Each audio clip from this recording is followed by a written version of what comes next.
Hello, gentle souls. Let's see what messages Spirit has for us today. This one really wanted to jump out.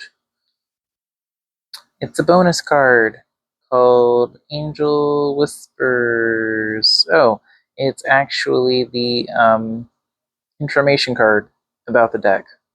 Okay, that's funny. Let's try a different one. We have 888, Abundance. Blessings are here and more are on the way. Let yourself feel the abundant flow of prosperity that is all around you. As you stand in your highest self, you attract all that you once were seeking. Giving is always the doorway to success. And we also have 911, Courage. A doorway has opened for you, and while apprehension may be felt, allow courage to flow in as you put your best foot forward. You are being encouraged to let curiosity lead you and know that the divine has your back. We have the Knight of Wands, we have Justice, and we have the Seven of Swords. It's interesting because seeing the Nine of Wands, one of the interpretations is the person is tired, but they're almost done with defending the castle or rampart or wherever it is that they're defending. And then in the Seven of Swords, usually when I see that, it's a bad sign, but in this instance, I feel as though it's saying that there is something in the works in the background that you are not allowed to see or know about. And I find it interesting that the first card I pulled was the info card about this new deck, because it talks about what angel numbers represent. I feel like angel numbers are something that is, talked about a lot in the spiritual community, and maybe not everyone is aware of what they mean or what their meanings are. There are general definitions of the numbers, and then everyone can have their own interpretation of angel numbers, or numbers that they consider to be special, that they consider angel numbers for themselves. 777, for example, is one that I used to be afraid of, because for me that used to mean that there was a lesson that I needed to learn. But after some meditation and talking to my tarot deck, or I guess using my tarot deck to interpret things, I learned that it actually means that I have learned a valuable lesson. So I now welcome it instead of fear it, because sometimes, especially if you have a past where you were raised in a religious background that has a lot of dogma, like, you do this thing, you will be punished by the universe, kind of thing, then you might think that, well, I guess it wouldn't be the universe, you would think that it's God. Maybe I'm sharing a story that's a little personal. Maybe some of you can resonate, and have experiences of your own that are similar. Love to read about them in the comments. We can all have a little therapy session down there. But anyway, one thing that I've had to learn is that the universe does not punish. The universe merely wants you to learn and experience something so that you can progress to the next level. So say, for example, it's a mild one. Say, for example, you take something from someone, you take a slice of pie out of the refrigerator, and that person is sad that their pie is gone. It really ruined their day because maybe they were really looking forward to that after a long day of work. So what the universe would then do to you, and it wouldn't directly be the universe, although I don't really see the universe as a being, more just like a semi-conscious energy, that is the source of everything, because energy cannot be created or destroyed. But then what would happen is a set of events would unfold where, for example, say you have a wonderful piece of pound cake, in the refrigerator and you are so excited to eat it after coming home from, a very rough day. Like, say, for example, you have to go do landscaping somewhere, you're volunteering, and you can't wait to eat this wonderful piece of pound cake when you come home. And it's gone because your roommate or your friend ate it. So then you would go, oh my goodness, I know how that feels. I'll never eat someone else's leftovers ever again.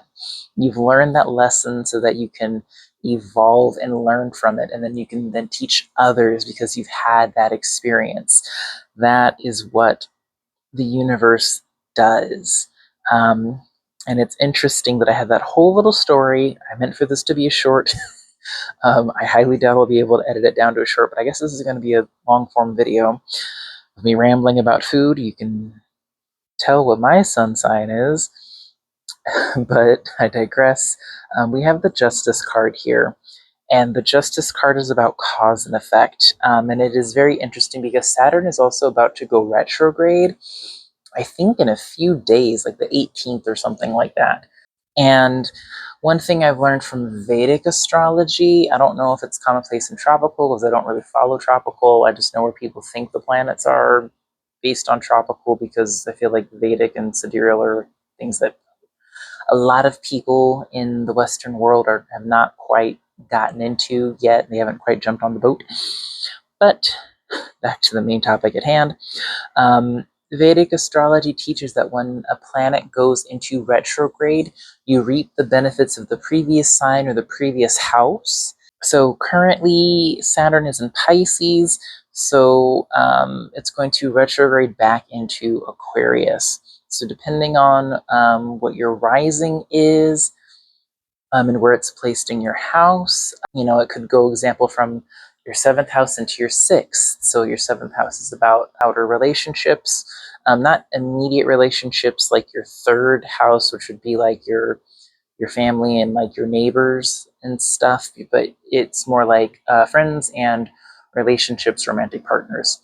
And your 6th house is more like it's like your day-to-day job, not your career, not your life's purpose. That's more like your 10th house. But, like your daily routine, your health, it is the Virgo house. So routine, structure, your day-to-day life, your 9 to 5, maybe not which your dream career is, but the one that you are doing to make ends meet so that you can survive. Because we live in a society. So that is like 6th house things. And then, like the people who are very into diet and exercise and have a workout routine, that is also 6th house energy.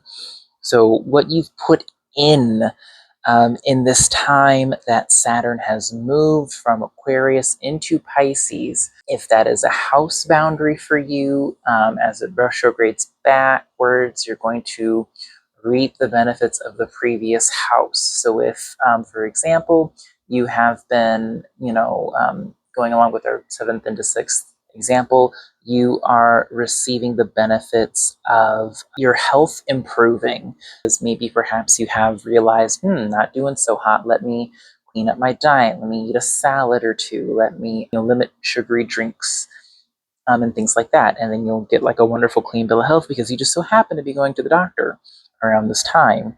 So that would be an example of what would happen. So, and you may have noticed if you watch my channel a lot that I don't read reversals. So it really depends on the energy of the reading, what the cards are saying. And now if justice were reversed, if I were reading reversals, I would say, oof, you got some karma coming. And then, upright, it would be dharma. But I prefer the neutrality and potential duality of the energy of a reading because I only take cards upright. So it leaves things much more open, in my opinion. So in this sense, whatever hard work you've been putting in behind the scenes, the universe is creating that result. So that is what is going to come, I believe, around about the time that Saturn goes retrograde. I also like to think of Saturn as like a scythe or like a pendulum and a clock. So, as it goes forward, what you're doing while it moves forward, you're going to reap that result when it swings backwards. So that's another way to look at Saturn instead of seeing it as this big, terrifying, scary planet. Because a lot of people are afraid of Saturn. I used to be afraid of Saturn. I also just went through a sati sati. Whew, rough. But you come out on the other side, you are so much stronger. It's like going to the gym. And you really don't want to lift those plates, but then you feel so much better because you've done it, and you're proud of yourself because you've accomplished something that is so difficult. So this definitely is going to be a long form video and not a short, or maybe I'll chop it into pieces, who knows. But yeah, that is the message.